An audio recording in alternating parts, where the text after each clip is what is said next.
Right. Siyabingelela. As you can see, njengoba ubona, kukhona i-hourglass which represent time,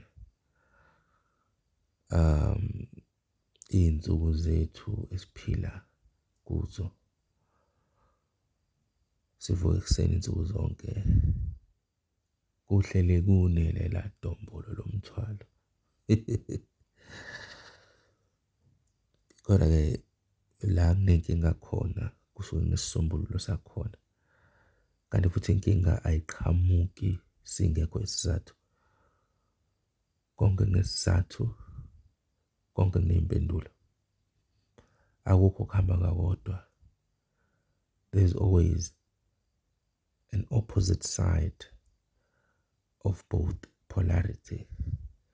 Sikuleyo ndaba-ke, mntwana kamoya, ukukhuluma ngey'nkinga esihlangabezana nazo, kepha-ke sikhuluma ngazo ebese kuba khona isombululo rather.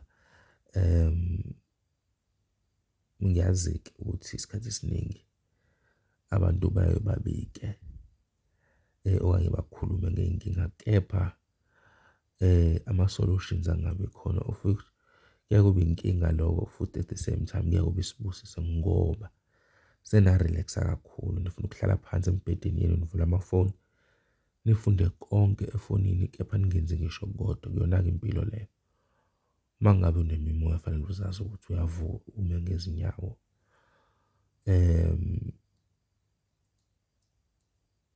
Impilo isiphiwe ifavorisha loyo or in motion. If you are not in motion, if ungekho esikhathini sokunyakaza, uma ungekho endaweni yokuthi uyanyakaza, then lawo ma-emotions of which you should be in motion, sekuphenduka sekuba ama-emotions asecindezela wena. Okusho ukuthi-ke wanengcindezi yemizwa, kanti ungayimanifesta lento ekutheni wenze izindlela zokuthi ukwazi ukuthi uye phambili. Sizokhuluma-ke ngazo namhlanje. Ngiyazi ukuthi isikhathi esiningi ngibuye ngithole isikhathi eside, kodwa-ke ngeke ngathanda ukukhuluma uma ingekho into engingayisho. Umoya kufanele usihole njengoba nami ngihola umoya. Kufika isikhathi lapho khona engathi ngingazimba izinto ezingaphandle zeziphazamiso. Ke ngikhulume nathi, ngikhulume nabantu abakamoya abahleli besenkingeni, abantu besithunywa, abantu behlosi, isikakhulukazi besithunywa.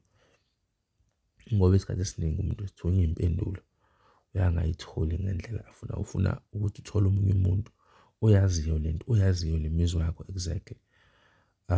Kanti futhi ngiyazi umuntu wesithunywa ukwazi ukulalela ngokuholwa umoya. Bangakhuluma bebaningi, kepha kuye kube khona loyo uzothi nje uma evula umlomo ube drawn into loyo muntu. So silapha-ke kulabo who are drawn into this voice yey'mfundiso zakamoya. Sokhuluma ngezinto eziyaye zenzeke kuthina, siphinde-ke futhi sikhulume ngokuthi ungazisombulula kanjani, noma how to deal nalezo zinto. Ngeke ngize ngikhulume ngey'nto ey'ningi because asikho isidingo. Kuyaye kube mnandi masikha indaba sicathule. So ngizoshaya hlampe 5 or 6 izinto nje esidlula kuzona nokuthi uzimela kanjani lezi zinto. Ukhumbule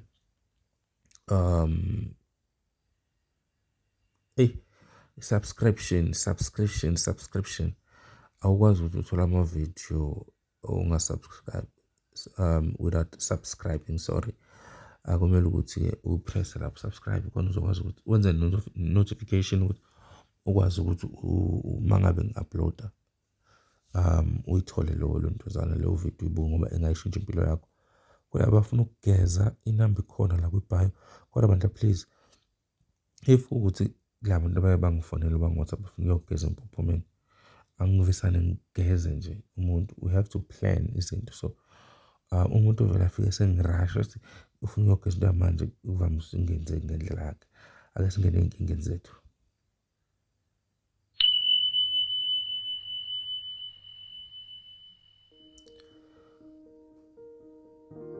Kubalulekile-ke ukuthi ube nepeni nebhuku uma unemimoya, ngoba kunento eyenzakalayo ngokubhala phansi and memorize izinto. Uma ngabe ufikelwa izinto ozibonayo ukuthi cha, engathi ngeke kukhulunywa nami, engazi ukuthi-ke le message eyami idalelwe mina, thatha ipeni nebhuku ubhale.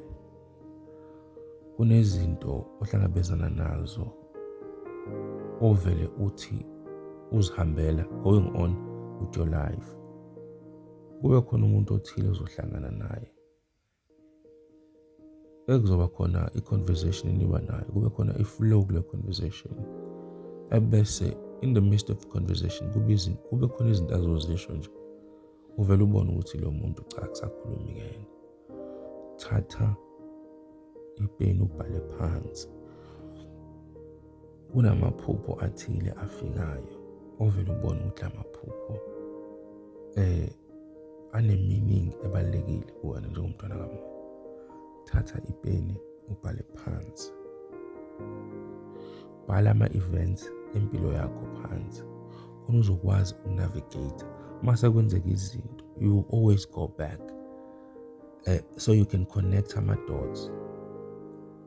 Musa ukuba ivila kuzoholela uphansi. Ukuba ivila kuzokwenza ukuthi ibe stagnant iflow yakho yesithunywa noma idlozi lakho.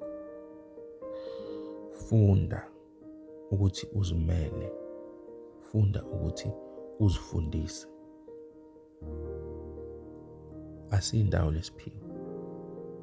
Ungakhala ezimathunzi, ungawuphakamisa isandla uthi uyayikhetha inkosi, uyasindiswa wena, sizobe sila, ngeke sesiye ndawo. Kunaloko kuzovele kube khona enkulu inhlupheko ezokulandela ngaphezu kwaleyo usizi ovele usunalo. Kodwa kule mpilo yethu yosizi nokubukeka ngazi ukuthi ngamabhadi, kunelinye iside futhi lendlanhla. So kufike kube khona usizi, kodwa uma uthi uyabheka ngesikhathi uqala uyihamba le ndlela, yabo, ebese kuba khona izinto ey'vulekayo ey'nkulu futhi.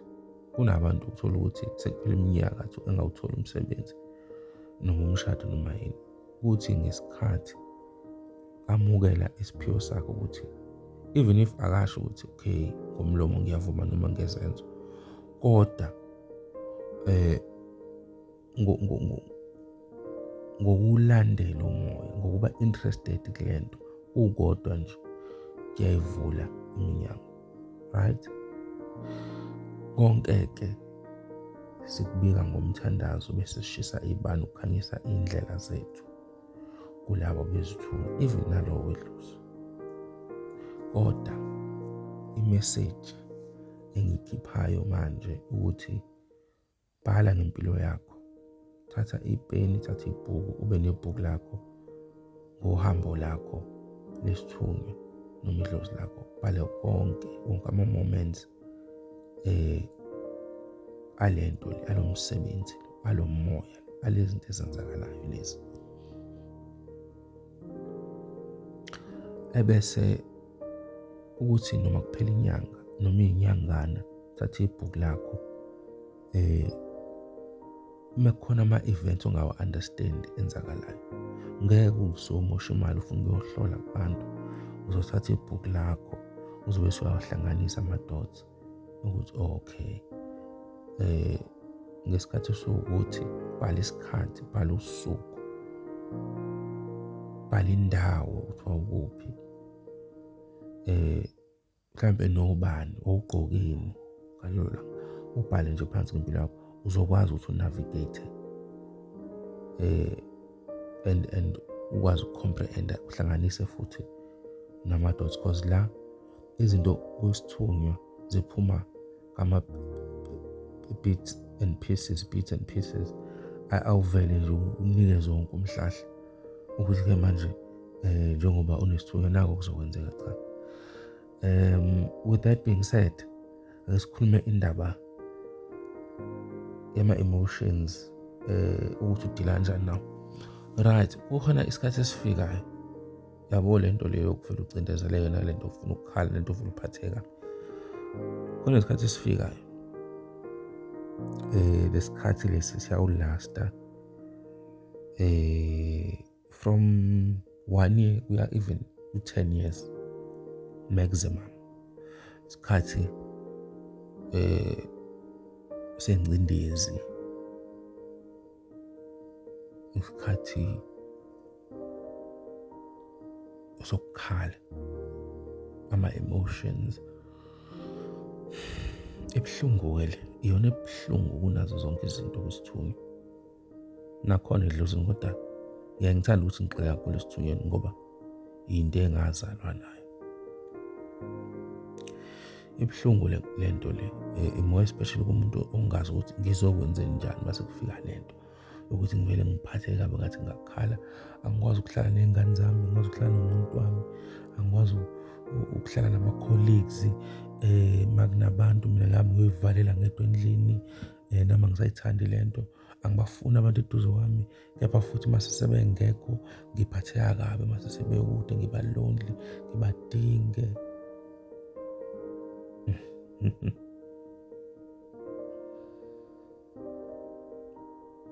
Kwenzani ukuya ehlane? Iyeke indaba ngoba enye imishini leyo. Ihlane kungabe indawo yesiganga. Isigangeni nje sinotshani kuyigqumana nje khona utshani mhlawumbe ney'hlahla, even kuthiwa ney'hlathi, kuthiwa khona ney'hlathi. Laphayana umuntu wesithunywa noma umuntu wedlozi mase ufike laphaya usuke uyolaxaza lezi zinkinga ozithwalayo zabantu.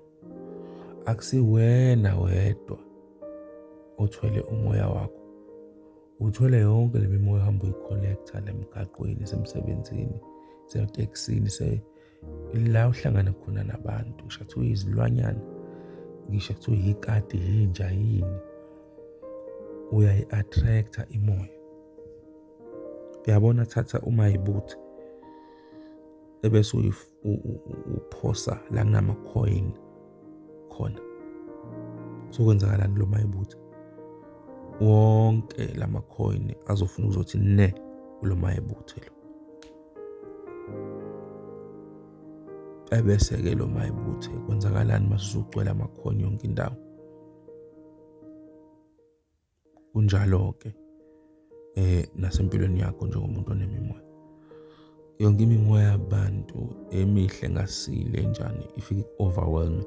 Ingakho-ke mase uba nengcindezi, ube nama-emotions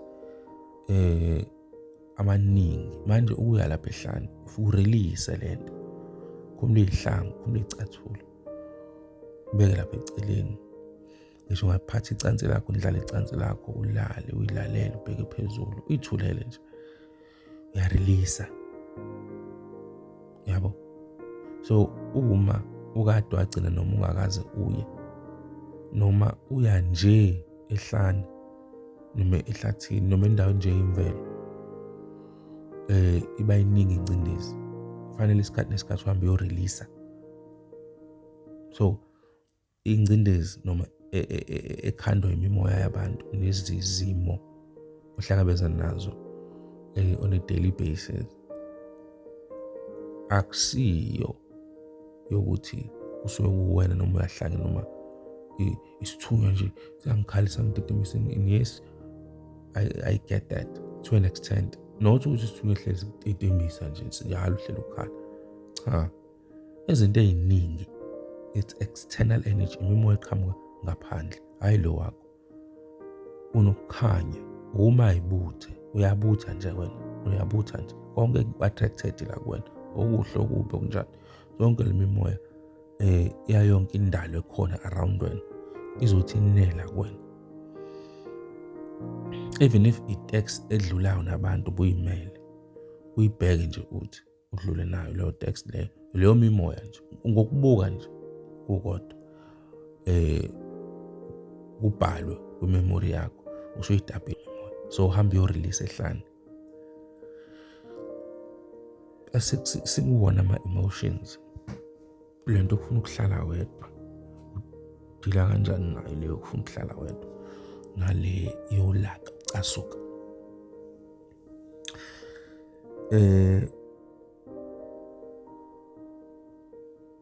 Yabo, uma kuwukuthi uhlala wedwa noma ngathi ungahlala wedwa, ngoba abantu nje uyabanqena, ngoba umkhuba wemimoya vele leyo ukuthi nje ngathi ungahlala wedwa. Iba nesikhathi whereby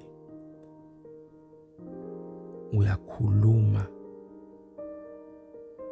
nawe, yabo, your inner self, ingaphakathi lakho, or your higher self, hayi ngomlomo, ngokomoya or ngokwengqondo, ukuthi moya wami angiphili ngedwa emhlabeni, angikaze ngaphila ngedwa emhlabeni, angisoze ngaphila ngedwa emhlabeni.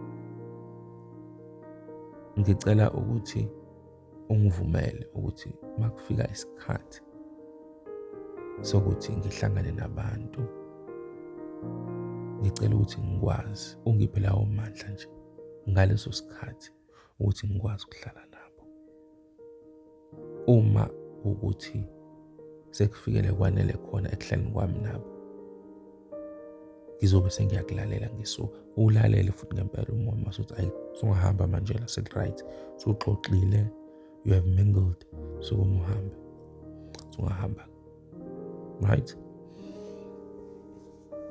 You must learn to talk to your inner self. You must learn to talk to your higher self. Bese singena leyo laka nelukuluku, inhliziyo encane. Ekhandwa yini inhliziyo encane mangabe unemimoya noma unabantu abadala, usheshe ucasuke. Ile yamoya leya, angithi uyabona Mos, ukuba nabantu abadala akusho ukuthi wonke amadlozi onawo asuke right. Uyaba namadlozi ahambe ngekho right. Kakhohlisani phela ukuthi engazuthi amadlozi wonke benevolent. No, akhona amadlozi that are bad. They were bad human beings. They did bad things, whether babebona noma babezenza ngobumnyama. So that is why bethenela kuwena, because la madlozi lawa nokukhanya ayafuna ukuthi laba abanye bahlambululeke. Right? Manje kuyenzeka uthole ukuthi mekukhona umuntu ukukhuluma into ongayizwa nje kahle kucasulayo, ulaya ngathi liphakama. Yabo, ilawa amadlozi akahlambulukile, ngoba idlozi elihlambulukile liyakwazi ukuba calm. Makhosi, idlozi elihlambulukile liyakwazi ukuba calm. Iyona-ke lento eyenza ukuthi kwesinye isikhathi engathi unelukuluku ucasukile, engathi kwambamba ngezandla umuntu, but at the same time mangabe usukham, usuwehlisa umoya, mase uyaqala futhi uphatheka kabi ukuthi yazi ngiphoxile lo muntu, noma bengafanele ngi-act ngaleya ndlela. Thola konke kuthiwa umthombonkala, umthombo okanye amanzi lawa emvula, abo lawa emvula wabekele, okanye angene ethankini wasefe kahle, bese uyawuphuza. Kodwa umthombo onkala kakhulu, amanzi abola aqhamuka ngaphansi, nokuthola ukuthi mhlambe lapha ezansi kwegqumu khona amanzi aphumayo ehlayo. Right? okanye uthola ukuthi kunesihlahla esikhona eduze kwesihlahla kunamanzi aphuma lapho, right? But umthombo ngala, amanzi omthombo, lawo manzi omthombo nawo emvula, straight from the sky, imvula ayalehlisa ulaka. So ukuze ugcine noma uhlele ukhama, umoya ukahle, umoya uphansi, ngoba it's not cute ukuba nolaka. It's not cute. There's nothing cute ukuba nolaka. Thola amanzi emvula noma umthombo. The issue of inhlanhla, the issue of ukuvuleka kwezinto. Now ziningi indlela zokuvula izinto. Singabala uyohlambuluka empophomeni or solwandle, ukusebenzisa imithi yokuvula izinto, ukusebenzisa iziwasho, osawoti, ukuya empophomeni, ukuya entabeni, ukumanifesta, nje ziningi, iy'bunge, right, iy'nhlanga, inani, ziningi zona, ngeke ngize ngiziqede, kodwa akuyiyona ndlela ewu-best kunazo zonke imithi yegobongo, ukuhamba, iy'nkambi ezihlukene.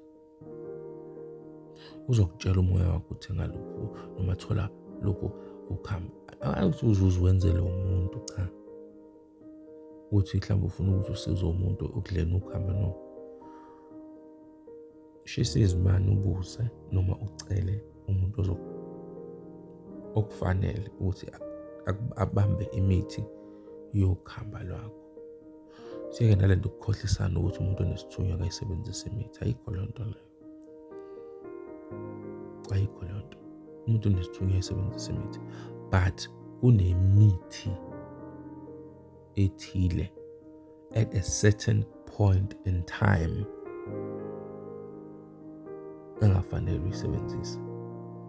But uma uhamba isikhathi noma kudlula isikhathi then ungayisebenzisa. But ikhona eminye esingekho isidingo sokuthi uzoyithinta unesithunywa, right? Nezinto ezinjengomafutha athile, iy'lwane ey'thile, hhayi zonke. Phela don't forget ukuthi umelaphi la, right? So anyway, iy'nkambi zinemithi, right? Zinemithi but evoca idlozi, ephakamisa idlozi.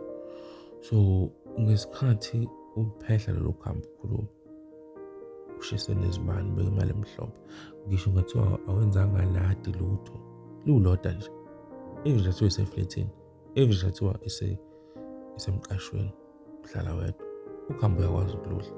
Ukhamba ludliwa even noma umuntu ongenaso isiphiwo, sivuka into zakhe. Imagine-ke wena onesiphiwo, onabantu abadala. So whether isiphiwo sakho simi kuphi or kanjani, but it's guaranteed ukuthi ukudla ukuhamba kuyayiguqula izinto in terms of inhlanhla. So not to waste imali eningi doing izinto ey'ningi. Ungadla ukuhamba nje at least mhlambe once after mhlambe 6 to 7 months, maybe kabili ngonyaka, right? Na ungakhetha, ungadla ukuhamba lesithunywa, ungadle mhlawumbe udle ukuhamba lu-3. Mina I'd advise ukuthi udle ukuhamba lu-3 lesithunywa umndeni kumdawo, khona kuzoba khona lowo balance, yabo, kube khona lowo flow nebalance, ngoba phela ziyasebenzisana idlozi, isithunywa, ithongo. Isithunywa sikaze sisebenze sodwa, asisoze futhi ngeke sikwazi. Ngisho ngathi ukholwa kangakanani, ngenwe isithunywa esikholwa kanjani, naso isithunywa suke siphethe, siyazi ukuthi asiyilutho ngaphandle kwedlozi nethongo, yabo. So you need these entities, uyazidinga. dlana igobongo, dlana ukhamba, uphakamisa inhlanhla uma izinto ziphansi, more especially financially, ngoba phela siphila kulo mhlaba osebenza nge-monetary system, kusebenza imali, kanti futhi nale mali sonke siyayifuna ngoba sinezinto esizifisayo nezinto ezingenasidingo because sesakonditioniwe, we were conditioned ukuthi sifune noma singekho isidingo. Kodwa uma uhlala phansi udlalisa ingqondo ujula, uyabona ukuthi cha asekho isidingo. In conclusion, sesivala,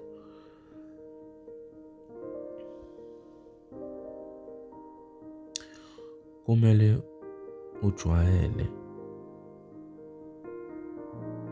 ukuthi ungabi igwala.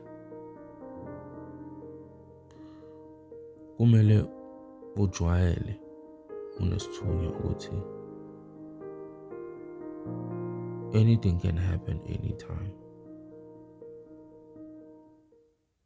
Ngiyazithemba and I trust iy'dalwa zami, inhliziyo yami yonke. Manje lento yefiye noma yokugwala, ukuthuka ngenxa yokubona isimo sezinto ezenzeka emhlabeni, ebese uba novalo wena ukuthi awu, what if kwenzeka kumina umuntu wakithi noma kubantu engibathandayo? Ayikho into ongayivimba ukuthi yenzeke. Manje zifundise manje unesithunywa ukuthi ubugwala kufanele buqedwe kuwena. Angisho ukuthi ibakukhelesa, bheka indlela zakho, bheka indlela owenza ngayo izinto, ngoba ikhona i-cause and effect ukuthi la kunomthelela khona kunesizathu, ngoba kunento eyenzeka enza ukuthi kuze kube isimo sibe nje. Ayivele yangasuka into yenzeka yabe lento eyiyona. Kodwa ubugwala ngiyabu-emphasize ukuthi abuphele. Usaba impophoma, uthi usaba ihlathi, uthi usaba ulwandle, uthi usaba amanzi, ngizomuka. What if umuka? Ngeke usumuka. Wena eba careful. That's it. And ebese uyahlonipha indawo osukuyona. Hayi ukuthi uyisabe. Do not fear, but respect. That is the conclusion engizovala ngayo inkambi yesithunywa eNsangoma Daily TV. Okay, siyabonga. Kulabo abahlolayo ngicela ngangi-WhatsApp ebusuku. WhatsApp nje mina usho igama ubani wakabani, indaba ufuna ukuhlola unje just ubuze i-price yakhona, I'll tell you, and then ngesikhathi sakhona sokuhlola sobe sesiyahlola kulabo abafuna ukugeza, abafuna ukuya empophomeni okanye ukuya entabeni or ehlane or ukuyoreleasa nje. Uyabhukha, but ngihlezi ngi-available ukuthi unfortunately transportation anginayo since imoto ingasekho, kodwa-ke we'll make a plan. Okay, sharp.